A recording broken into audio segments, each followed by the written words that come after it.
Okay, in the tutorial for today, we're going to make a comparison between the to what extent essays, and we discuss both views essay questions. Some of my students were asking me what's the difference between the two, and they didn't quite see how that works. So what we're going to do, we're going to look at a couple of new essays which I wrote for this purpose. So you won't have seen these examples before. So we've got the structures, we've got two new examples, and we're going to make a comparison and see the difference. I'll put all the files on the blog site, so you can copy and paste them out and use them as reference material. Okay, now first of all, what's the difference between the two? Well, for to what extent? So if we find a question, which one was it? The refugees, right? One of the major problems facing the world today is a growing number of refugees. The developed nations in the world should tackle this problem by taking in more refugees. To what extent do you agree with this opinion? So all that you need is to say, I agree, I disagree, and give two reasons why. You don't have to write a balanced essay. You don't have to look at both sides of the argument. It says, do you agree, yes or no? Now, people that get good marks in writing, especially for the essay task, are those who give the examiners exactly what they're asking for and no more. So, do you agree that developed nations should take in more refugees, yes or no? If you say yes, you need to convince me, give me two reasons why. If you say no, again, you've got to convince me and give me two reasons why. Okay, so for the discuss both, oh yeah, and also, well, I think you have to put your opinion in the introduction, whereas discuss both views, you can put it in the conclusion. Now, the difference between them, let me just get a discuss both views question, right? Do you feel it's better to have a job that you love or one that makes more money? Discuss both views and give your opinion. So for this question type, you have to talk about both sides. It has to be a balanced essay. To what extent, you don't have to. You just say yes or no, and then you tell me why. For this one, you've got to look at both. So you have to write about it's better to have a job that you love, and the opposite view, it's better to have a job that makes you lots of money. And then usually you put your opinion at the end. So you say, having considered both these views, my opinion is blah, blah, blah. Whereas for to what extent, you put your opinion at the beginning. I've mentioned this before about having a good, strong, clear introduction, right? We want to know exactly where it's going, what you think, paraphrase a question, what's your main ideas. So every essay, we paraphrase the question, restate the topic. Okay, so it's basically the same for discuss both views. Paraphrase the question and or state both views. You can put a thesis here or not, or you can put it at the end. Doesn't make a lot of difference really. And outline sentence. So to what extent, yep, thesis, opinion, outline statement, what are you planning to talk about? Then for the to what extent, main idea, explain it, example. Now you can put a concession, or you can just reinforce or reiterate the example. We'll take a look in a moment. The same for paragraph 2. Conclusion, you restate the question. You can make a suggestion, a recommendation, again, depending on how it's worded, if you can think of anything. Discuss both views, yeah. State the viewpoint, discuss it, example, conclusion, extend, example. State the second view, discuss, example, conclusion. In conclusion, you summarize, restate your main ideas, and express your opinion. So let's have a look at a couple of examples. We'll take the refugee question first. To what extent? So let's have a look. Oops, that's a little bit big. Make it smaller. Okay. So sentence 1, you paraphrase the question. So let me just get this back up here. Okay. One of the major problems facing the world today is a growing number of refugees. Now, with most of the essays, most of the questions, sentence 1 is usually setting the context, right? So what you don't want to do is write about this, about how refugee numbers are growing and what's making them grow and blah, blah, blah, because that's not the question. That's the topic. The actual question is, do you agree that the wealthier or developed countries should take in more refugees? That's the question. So if you started to write about how being a refugee is so terrible and how war is bad and war is causing it and Syria and Afghanistan, blah, blah, blah. Okay, that's, interesting stuff. But the actual question is, do you agree developed parts of the world, as in Europe, America, Australia, should take in more refugees or not? And give me 2 reasons why. So, you paraphrase. It has been argued that the world's wealthier nations should help to solve the refugee crisis by accepting, turn off that, stupid Facebook, by accepting more refugees. Okay, a paraphrase. I disagree. So, a clearly expressed opinion. Now, one thing that the criteria is calling for, you may have seen it in a previous video, you want a clear position all the way through the response. I'll show you now. Hang on. Clear position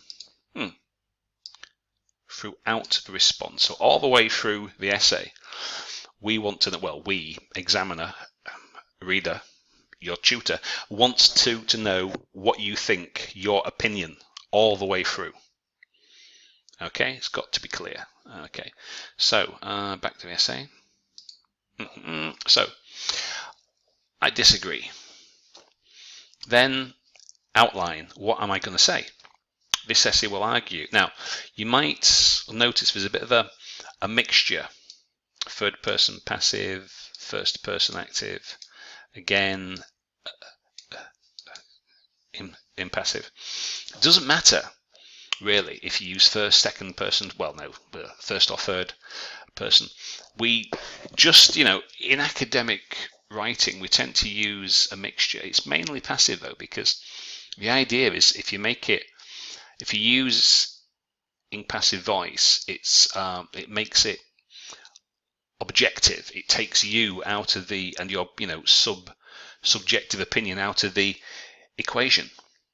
So that's one reason why. You can use personal pronouns because it does say, to what extent do you agree? Okay, so this essay will argue that a better way to tackle the growing number of refugees, this is main idea 1, paragraph 2, stabilize the countries that are at war. In other words, if there's no war, we won't have any refugees. So therefore, if we stop the war, we'll solve the refugee crisis. What a shocking notion. Well, still. So main idea 1. Okay. And secondly, main idea 2, promote development and growth in these parts of the world where the refugees originate from. So, my opinion here is pretty clear. I've said I disagree that we should take in more. And I then say a better way to solve this is stabilize the countries that are at war, then refugees won't come because they won't have a reason to. And secondly, for those who are coming to the West for economic reasons, if we increase or develop the economy in those parts of the world, they won't have a reason to. So that's that's not bad. So the act. So main idea then now. I have to explain why stabilizing the countries that are at war is a good idea. So if you remember the structure,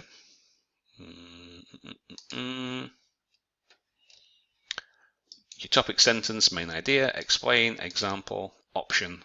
Okay, let's take a look. So, right, main idea. The act of accepting refugees into more developed or Western nations in itself will not solve the crisis. So that's a clearly expressed opinion, again, all the way throughout the essay. So taking refugees is not going to solve this problem. Okay, explain it. Should be apparent that the most logical way to solve this is to take away the reasons for people seeking refuge. Explain it a little bit more. That is to say, stop all hostilities and attempt to stabilize such conflicts as may be taking place. Then an example. For example, if the war in Syria, which has displaced millions of people, could be halted and the country rebuilt, then many refugees in Europe would no doubt want to return home because it is home. Now, you'll see that that structure is not exactly the same as the one that I put down. Now, when you're writing under pressure, and when I write these example essays, I do it in less time than you are allowed purposely. It's not always possible to get the structure ideal, or to write, because you're under pressure of time. Maybe you can't think of anything, but you've got to produce something. So it doesn't actually matter really about the order, not as such. Just so long as you've got the general ingredients of a main idea, which you explain and expand and develop, which I think you will agree this paragraph, it basically does. So, accepting refugees will not solve the crisis. The best way is to stop the reasons, which is stop all hostilities. An example, etc. Now, the next one, paragraph 3, as you recall, I said in the introduction, a second way is to promote development and economic growth in these parts of the world. So, sentence 1, your topic sentence, your main idea. As many refugees flee not only war but poverty in their home, one way to stop this would be to develop the economies of the countries of origin. Okay, so that's my main idea. Explain this. If people had hope and prospects of a secure and prosperous future, then they would have no reason to travel a hazardous journey to risk a new life in a new country. An example. For example, a recent survey by the United Nations showed 85% of people crossing the Mediterranean illegally last year were not fleeing war, but in fact were fleeing poverty instead. So now, this is the other part where if you can think of one, you can make a concession or you can reinforce your example. Again, depends, on the question, how you feel, the ideas that you have, the time that you have allowed. Also, if your example is not a good one, you might have to expand it a bit. But this example's not too bad. So, as a consequence, if the West were serious about solving this problem, then investment and spending on foreign trade with the sender countries would be an effective solution to this issue. Okay, now this is all about cohesion, coherence, right? If we look at the key words, sequence information ideas, logic, logical organization, a progression, arranges coherently, clear overall, a progression. In other words, you have to have one idea that leads to another, that leads to this, that leads to that, that leads to that, a logic, a progression. Now, in conclusion, although it has been argued that the West should take more refugees, I believe that resolving conflicts and developing economic growth, so main idea 1, and developing economic growth, main idea 2, is a much better answer to this crisis. So as you see, there's only 2 ideas really in this essay. 1, stabilize the countries, in other words, stop whichever war it might be. Stop the war. Main idea 2. Develop their economy and then they won't come.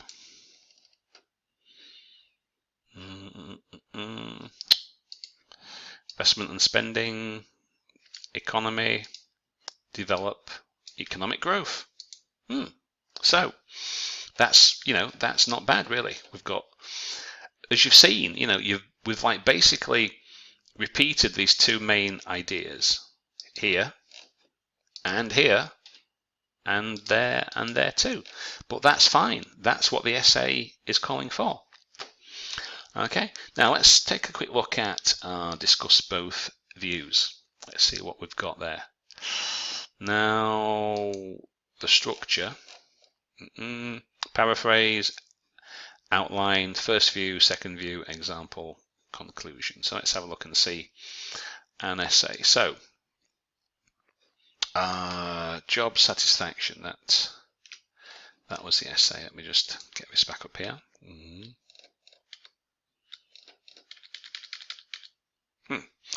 Okay, so do you feel it is better to have a job that you love or one that makes more money? Discuss both these views and give your opinion. So, good, strong introduction. For some people, the sole criteria for choosing a job is that of the salary offered, while others think it's best to love the job you do. Okay, I would argue that although this is important, other factors such as job satisfaction are the best determiners when taking a job. So, view number 1, you need some cash. Okay, it is obviously important to receive a reasonable wage or salary for the work that you do. Okay, people have to pay their bills, eat, shop, and do all the other things that would be impossible without money. However, once these basic needs are met, the question is how much money does a person really need and what are they prepared to do to get it? And then an example. Many city bankers make a great deal of money, but they have to work very long hours a day, every day, and the pressure has driven some to suicide or depression and other mental illnesses. So, you've got your main idea, explain it, blah, blah, blah, and then an example. Then the next one is job satisfaction. Is it better to have a job that you love? Well, we'll see. So, sentence 1, restate the question. For many people, job satisfaction is the driving force behind what they do. Right. Explain it. Many people work in sectors such as medicine or charity, where the salary is not so high. However, for those doctors, nurses, etc., the reason they do what they do is to help other people. They want to make a difference in the world, not merely take. Another reason that is that if you enjoy your job, you are likely to not think of it as work. For example, to mention a quote attributed to Confucius, choose a job you love and you will never have to work a day in your life. In conclusion, although the amount of money a job pays is certainly important, in my view, job satisfaction is or should be the prime motivator when considering employment choices. So, you see, opinion at the end. Now, this is a more abstract essay with no specific particular examples because it's more of an abstract kind of a question. Again, it depends on what the question type is. Some, like the previous one, refugees, lends itself to like real specific examples. The war in Syria, a recent survey by the United Nations, etc.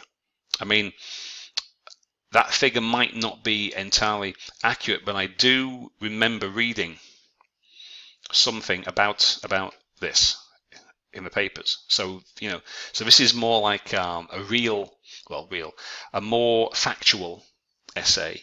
Again, it depends on the question, though. Whereas, as you'll see, the other one is more abstract.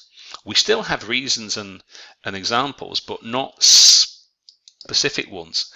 I could have maybe invented a survey.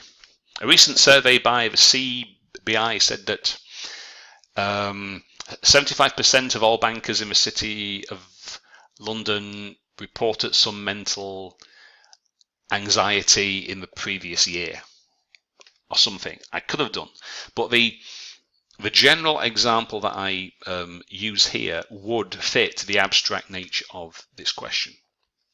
Again, doctors and nurses, I could have made up something about a recent survey by the National Health Service in the UK said that 95% of all doctors gave helping others as a reason why they chose to be a doctor. I could have invented that, but this is a more abstract question. So this answer would actually work well. A more abstract answer for an abstract kind of question. So, in summary, I'll put these up onto the blog, and you can take a look and compare them yourselves. So, while the structures are useful, they're more or less a general guide because we know perfectly well that when you're writing under pressure in an examination hall, it's not always possible. Of course, depending on how the question is worded, it's not possible all the time for you to do it in an ideal way, sentence by sentence by sentence. So for some questions, for some topics, you might not be able to think of a concession. You might not be able to actually think of anything. You might just be able to think of an example. The same as with the discuss both views. You might not be able to think of anything.